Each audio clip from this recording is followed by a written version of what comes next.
시청자 여러분 안녕하십니까? 헬로티비 뉴스입니다. 먼저 오늘의 주요 뉴스부터 보고 오시죠.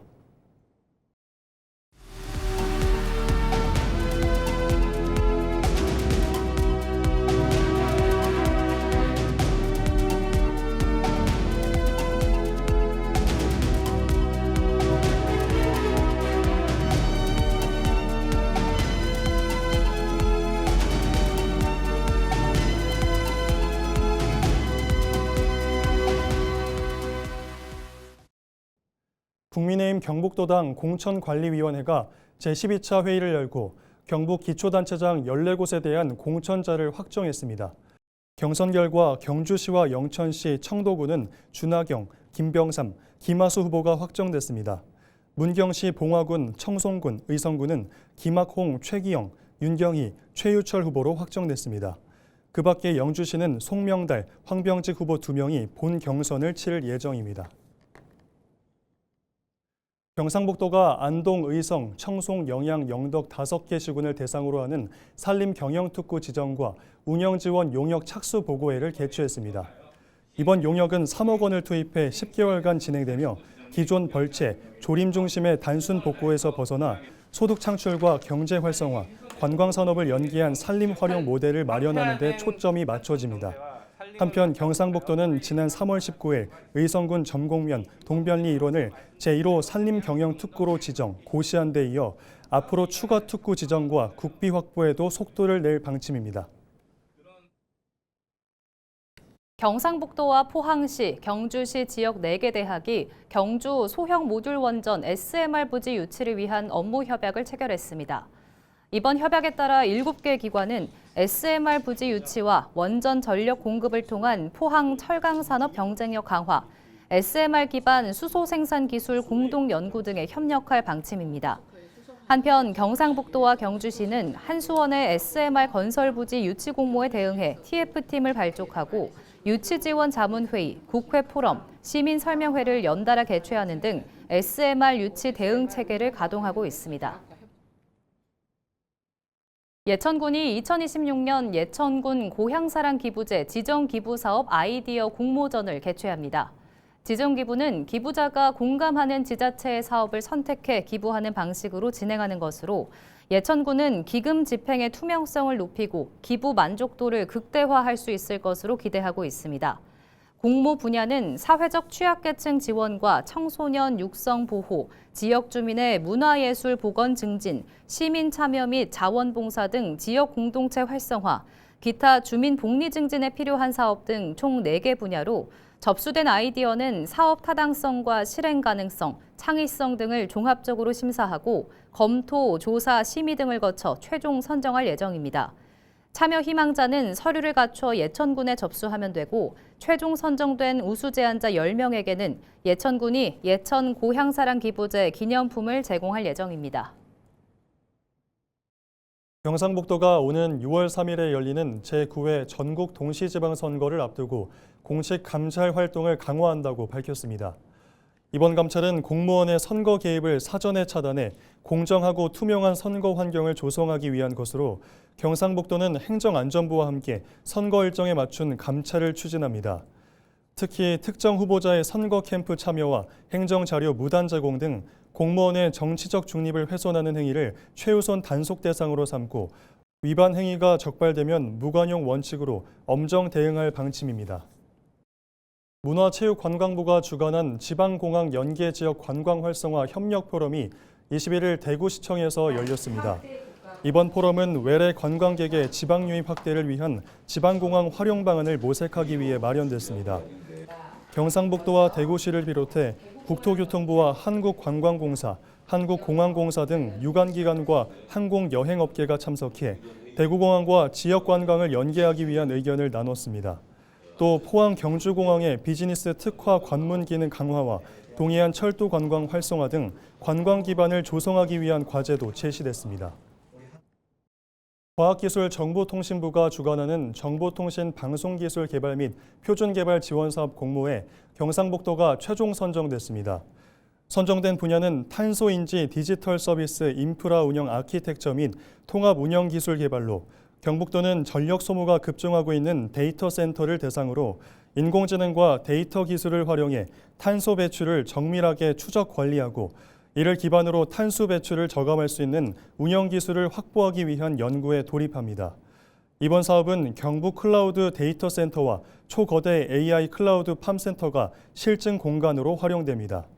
사업 기간은 2026년 4월부터 2029년 12월까지 3년 9개월간 진행되며 국비 101억 원을 포함해 총 110억 원이 투입됩니다. 청송군이 농기계 순회수리를 진행합니다. 농기계 순회수리는 수리센터 방문이 어려운 농업인을 위해 군이 경운기와 보행관리기, 예초기 등 중소형 농기계의 점검과 수리를 지원하는 사업입니다. 대상지는 전년 대비 12곳 늘린 읍면 52개 마을입니다. 청송군은 특히 교통이 불편한 오지마을을 우선 대상으로 진행하고 점검과 수리에 그치는 게 아니라 농기계 관리 요령과 안전사고 예방 교육을 병행할 방침입니다. 2026년 경북 산림사관학교가 개강했습니다. 경북 산림사관학교는 청년과 임업인, 귀산촌인에게 산림 경영과 창업 역량을 체계적으로 지원하기 위한 장기 교육 과정으로 올해는 6개 과정에서 150명을 모집했습니다. 오는 9월까지 과정별 이론과 실습, 현장 견학 등 실무 중심의 교육이 진행되고 수료생들의 지속적인 성장을 지원하기 위한 학습 조직체 운영과 심화 컨설팅 등 사후 관리도 이어질 계획입니다. 경상북도는 올해 산림소득 작물 분야를 세분화하는 등 교육의 실효성을 높였다고 밝혔습니다. 모르는 돈이 갑자기 입금된 뒤 내 계좌가 묶여버린다면 어떨까요? 주거래 은행 통장에서 돈을 넣지도 빼지도 못하는 상황. 최근 이런 일이 실제로 벌어지고 있습니다. 의문의 입금 이후 계좌가 지급 정지되고 오히려 계좌 주인이 신고까지 당하는 사례가 잇따르고 있는데요. 피해자들은 사실상 대응 방법이 없어 2중, 3중의 피해를 겪고 있습니다. 홍하영 기자가 보도합니다. 대구와 경북을 오가며 사업을 하던 A씨. 4월 초 사업용 거래 계좌를 못 쓰게 됐습니다. 지난 3월 31일 계좌에 1원이 입금된 것을 시작으로 다음 날에는 21만 원, 이어 1,000원이 잇따라 들어왔습니다. 수상하게 여긴 A씨는 경찰에 문의했고 은행을 통해 확인하라는 안내를 받았습니다. 하지만 그 사이 A씨의 계좌는 지급 정지 상태가 됐습니다. 입금한 사람이 A씨를 신고했기 때문입니다. 객관적인 증거 자료를 가지고 은행에 제출해서 그걸 풀어라. 근데 내가 피해자인데 내가 객관적인 증거를 갖고 있을 수가 없어. 진짜 말 그대로 기다린 거 말고는 할 수 있는 게 아무것도 없습니다. 그게 지금 그래가지고 약간 적금을 깨야 되나? 그런 생각도 하고 있습니다. A씨가 당한 건 이른바 통장 묶기. 목표로 삼은 계좌에 돈을 보낸 뒤 신고해 지급 정지 계좌로 만들고 돈을 보내면 계좌를 풀어주겠다고 협박하는 신종 범죄 수법입니다. 최근에는 수법이 더 교묘해졌습니다. 아르바이트생을 모집해 신뢰를 쌓은 뒤 특정 계좌로 돈을 보내게 하고 이를 수상히 여긴 아르바이트생이 신고하도록 유도하는 방식입니다. 이 경우 계좌 주인은 아무 관련이 없어도 지급 정지를 피하기 어렵습니다. 보이스피싱, 통장 묶기 등 사기가 의심돼 지급 정지가 된 건수도 늘었습니다. 2022년 6만 건 수준에서 2024년 7만 1,000건, 지난해에는 10만 건을 넘어서며 3년 사이 60% 넘게 증가했습니다. 경찰은 범인을 특정하는 데 시간이 걸리고 특히 가상계좌 등이 사용될 경우 추적이 더 어렵다고 설명합니다. 또 수사를 하더라도 지급 정지와 해제는 은행의 권한인 만큼 은행의 지급 정지 해제 절차 개선이 필요하다는 지적도 있습니다. 절차를 밟는 게 현재로서는 거의 유일한 해제 도움을 받는 방법인데 그거조차 지금 불완전하다는 그런 허점 및 맹점이 지금 너무 많은 상황입니다. 너무 과도하게 묶어버린다는 게 있으니까 피해 금액으로 신고된 부분에 한해서 또는 거기 1.5분의 1의 한도를 둬서 묶어야 이제 이런 피해가 적어지지 않느냐 이런 생각을 하고 있고. 예방도 즉각적인 대응도 쉽지 않은 상황. 피해자 보호를 위한 장치이긴 하지만 계좌가 묶이면서 생기는 피해가 큰 만큼 제도 개선이 필요합니다. 헬로티비 뉴스 홍하영입니다. 경상북도가 저출생과 전쟁, 120대 실행과제 점검회의를 열고 1분기 진행 상황과 앞으로의 대응 방향을 검토했습니다. 특히 최근 2년간 합계 출산율과 조출생률을 비롯해 혼인 건수와 출생아 수 등 주요 지표가 모두 반등했다며 경북도가 건의하고 추진한 정책들이 전국으로 확산해 저출생 극복 분위기를 선도하고 있다고 자평했습니다. 도는 2분기에도 미혼 남녀 만남 주선, 난임 부부 시술비 지원, 아이돌봄 서비스, 청년 신혼부부 월세 지원 등 분야별 사업 추진에 속도를 내고 저출생 대응을 강화할 방침입니다. 한편 경북도는 지난해 150대였던 저출생과 전쟁 과제를 올해 120대로 줄이고 예산은 400억 원을 늘린 4천억 원대로 확대했습니다. 경상북도가 제46회 장애인의 날 기념 행사를 열고 장애인과 비장애인이 함께하는 화합의 장을 마련했습니다. 영덕 국민체육센터에서 열린 기념식은 장애인과 가족 등 1000여 명이 참석한 가운데 장애인 인권 헌장 낭독, 유공자 표창, 기념 퍼포먼스 등이 진행됐습니다. 경북도는 장애인의 날 주간을 맞아 도내 22개 시군에서도 걷기 대회와 재활 증진 대회, 인식 개선 캠페인 등 지역 특성에 맞는 다양한 기념 행사가 이어질 예정이라고 밝혔습니다. 유류비, 주유지원금 등 고유가 지원을 사칭한 스미싱과 보이스피싱에 각별한 주의가 요구됩니다. 경주시는 출처가 불분명한 문자 링크는 클릭하지 말고 전화로 개인정보나 인증번호, 앱 설치를 요구하면 즉시 통화를 중단해야 한다고 당부했습니다. 스미싱 문자나 피싱 의심 사이트는 보호나라 카카오톡 채널에 스미싱, 피싱 확인 서비스를 통해 신고하거나 악성 여부를 확인할 수 있습니다. 2018 평창 동계올림픽 알파인 스키장 부지를 활용한 가리왕산 주가정원 조성이 정선군의 역점 사업으로 추진되고 있습니다. 국유림인 이곳을 전국 최초 국립산림정원으로 조성해 줄 것을 정부에 요구하고 있는데요. 체육계와 일부 주민들이 스키장 존치를 주장하면서 자칫 주민 수건 사업 추진에 동력을 잃게 되는 것 아니냐는 우려가 나옵니다. 이다혜 기자입니다. 2018년 평창 동계올림픽 알파인 스키장이 들어섰던 정선 가리왕산, 대회 이후 원형 복원과 시설 활용을 둘러싸고 7년 넘게 논란이 이어져 왔습니다. 정선군과 주민, 환경단체, 산림당국은 훼손 구간을 복원하면서도 케이블카를 존치해 산림형 국가정원으로 조성하는 데 합의했습니다. 실제로 케이블카는 운영 2년 만에 40만 명이 찾았고 경제적 효과만 1조 5천억 원이 넘는 것으로 분석됐습니다. 정선군은 앞선 협의체 결정에 따라 가리왕산 케이블카 운영을 이어가면서도 훼손된 산림에 대한 단계적 복원을 병행하고 있습니다. 현재는 관련 기초 용역도 진행되며 사업이 본격화되는 단계에 들어섰습니다. 하지만 최근 대한체육회와 가리왕산 인근 일부 주민들이 스키장 시설 존치를 주장하고 나섰습니다. 국제대회 유치와 동계스포츠 기반 유지를 위해 기존 인프라 활용이 필요하다는 입장입니다.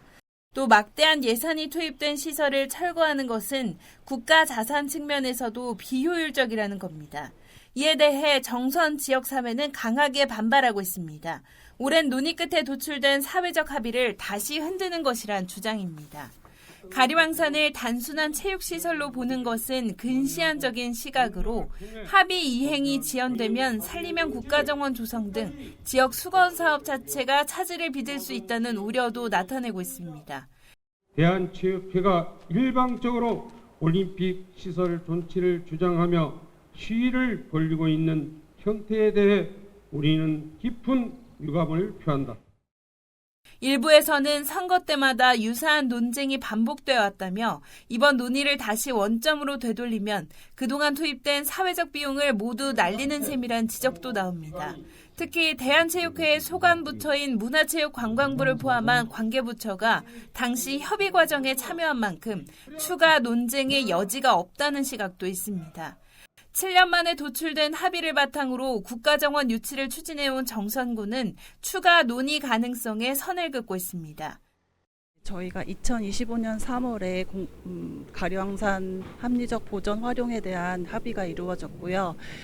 공동이행 추진단이 구성되었습니다. 그래서 따라서 저희가 지금 활용 용역을 올해 2월부터 진행 중입니다. 저희는 그래서 세계 대안에 대해서 충실히 이행을 하려고 지금 진행하고 있습니다.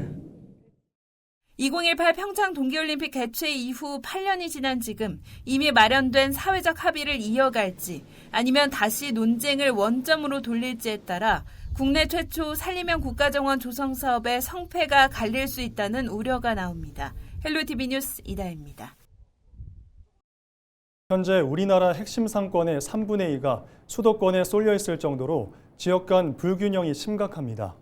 정부와 지자체는 이를 해결하기 위해 점과 선면을 잇는 이른바 입체적 지원책을 내놓으며 돌파구 마련에 나섰는데요. 이러한 전략이 침체된 부산대 상권에는 어떻게 접목될 수 있을지, 또 실질적인 회복을 위해 남은 과제는 무엇인지 차선영 기자가 취재했습니다. 전국 123개 핵심 상권 중 수도권 소재는 79곳, 수도권 상권의 월 매출은 지방보다 4배나 높습니다. 지역의 중심 상권에 위치한 상가는 비어가고 있습니다. 부산 대학교 앞 상권 공실률은 20%를 넘어서며 공동화 현상이 심화하고 있습니다.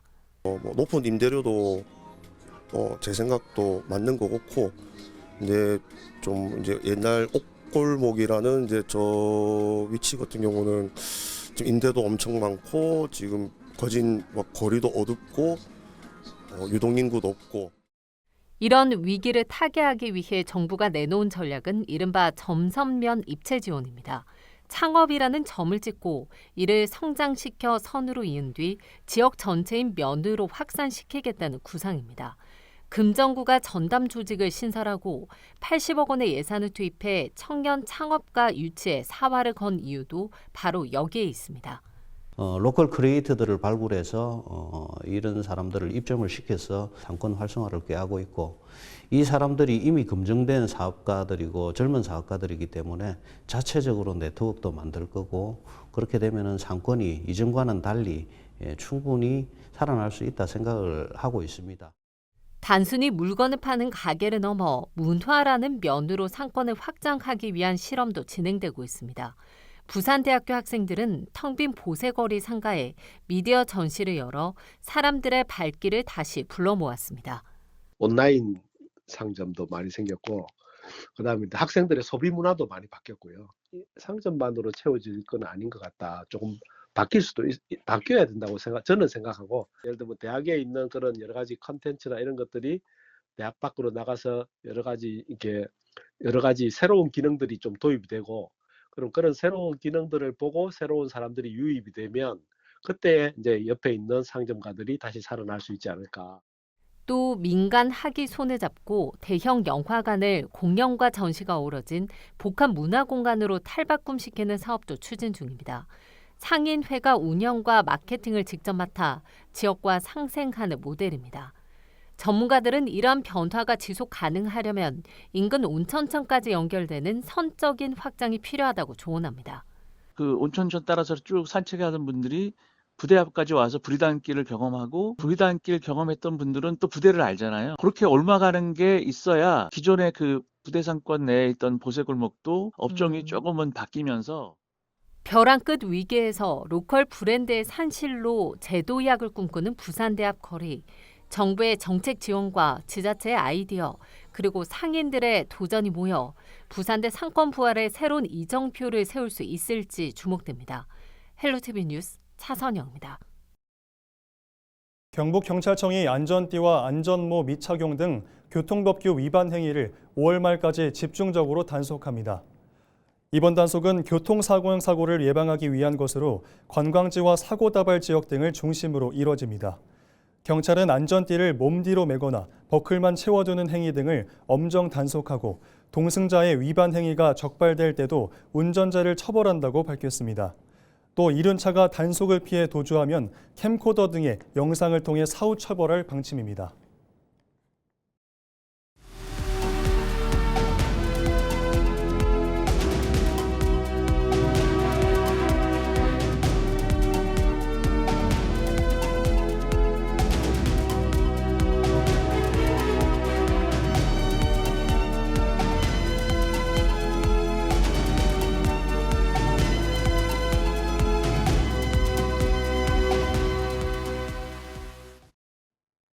이상으로 뉴스를 마칩니다. 시청해주신 여러분 고맙습니다.